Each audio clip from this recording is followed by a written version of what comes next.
Everyone. আজকে আমরা HSC 26 ব্যাচের ইংলিশ সেকেন্ড পেপার এক্সামের ট্রান্সফরমেশনের সলভটা করতে যাচ্ছি। তো এখানে বলা হয়েছে man can not live without water, অর্থাৎ মানুষ পানি ছাড়া বাঁচতে পারে না। The other name of water is life, পানির অপর নাম জীবন। তো এবার শুরু হলো আমাদের প্রশ্ন। প্রথমে বলা হয়েছে water is polluted in many ways, পানি বিভিন্নভাবে দূষিত হয়। এটা একটা সিম্পল সেন্টেন্স, আমাদেরকে কমপ্লেক্স করতে বলা হয়েছে।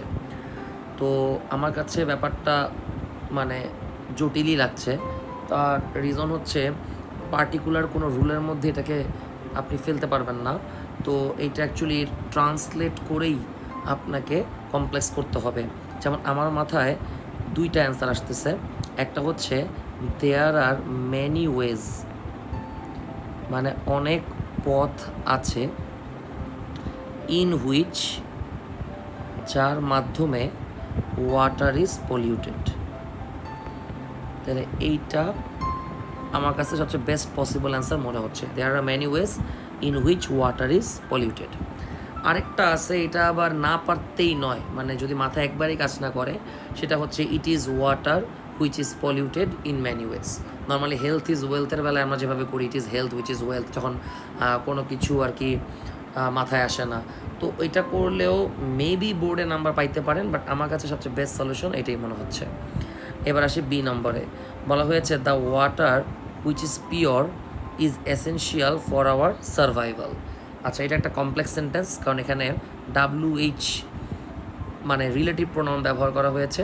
এটাকে আমার সিম্পল করতে হবে। তো এইটা একবারই সহজ আসছে, এখানে তেমন কোনো ঝামেলা নাই, বাট তবু আমার মনে হয় কেউ এখানে একটা ঝামেলা করতে পারে। সেটা হচ্ছে the water which is pure. Okay, তাহলে এটাকে আমরা একবারে কি বলতে পারি? Pure water, pure water. তারপর বাকি যা আছে তাই, is essential for our survival. তো ঝামেলা হচ্ছে আমার কাছে মনে হয় কেউ না কেউ এখানে নিশ্চয়ই পিওর ওয়াটারের আগে দি বসায় দিতে পারে, কারণ এখানে যে দি আছে সেই কারণে যে দি পিওর ওয়াটার। তো প্লিজ এখানে দি দিলে কিন্তু হবে না, কারণ ওয়াটার একটা ম্যাটেরিয়াল নাউন। আপনি এর আগে আর্টিকেল মানে দি বসায় স্পেসিফিক করে দিতে পারেন না। তাহলে এটা হবে pure water is essential for our living. এবার যাই হচ্ছে পরেরটাতে, men polluted by throwing wastes in it. Okay, এটাও সিম্পল সেন্টেন্সই আছে, কারণ এখানে বাইয়ের সাথে ভার্ব প্লাস আইএনজি আমাকে করতে বলছে কম্পাউন্ড। তো এটি ট্রান্সফরমেশনের অ্যাকচুয়াল নিয়ম, যে সিম্পল কমপ্লেক্স কম্পাউন্ডকেই প্রায়োরিটি বেশি দিতে হবে আমাদেরকে। আর এটাও সহজ, এটাও রুলের মধ্যেই পড়ে যে ভার্ব প্লাস আইএনজি থাকলে কী করতে হবে, যে আমাদেরকে প্রথমে বলতে হবে যে men throw wastes in it, মানুষ এর মধ্যে ওয়েস্ট কী করে, নিক্ষেপ করে, অ্যান্ড পলিউটেড, এবং এটাকে দূষিত করে। বাস। কেউ আবার এভাবেও চিন্তা করতে পারে যে men throw waste in it, মানুষ ওয়েস্ট ফেলতেছে এবং এভাবেই এটাকে দূষিত করতেছে। তো কেউ চাইলে এখানে দাজও অ্যাড করতে পারে, প্রবলেম নাই, দাজ দিলেও প্রবলেম নাই, নাম দিলেও প্রবলেম নাই, দুইটাই কারেক্ট। আমরা আসি ডি নাম্বারে। The farmers of our country use water for cultivation, passive, একবারে ভয়েস আসলে তো মজাই, কোনো ঝামেলাই নাই। এখানে ওয়াটার হচ্ছে আমাদের অবজেক্ট, তাহলে আমরা বলবো ওয়াটার। এখানে ইউজ মানে present indefinite, water singular, so water is used.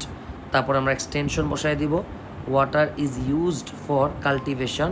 তারপরে সাবজেক্ট আনবো by the farmers of our country. And last বলা হয়েছে it is one of the most important elements for all living beings. এটা positive করতে বলছে, এটাও সহজ, ডিগ্রি এসেছে। তো এখানে এটা আছে সুপারলেটিভে, আমাকে করতে হবে পজিটিভ। সুপারলেটিভে ওয়ান অফ দ্য আছে, তাহলে এটাও রুলের মধ্যে পড়ে। ওয়ান অফ দ্য থাকলে যদি পজিটিভ করতে হয় আমাদেরকে ভেরি ফিউ নিয়ে আসতে হবে, ভেরি ফিউ। তারপর এটা যদি প্লুরাল, তাহলে আমাদেরকে এই অংশটুকু নিতে হবে, very few elements for all living beings. এখানে আমরা অ্যাড করে দিব very few elements for all living beings. তারপরে আমরা আনবো আর অ্যাজ ইম্পর্ট্যান্ট অ্যাজ ইট।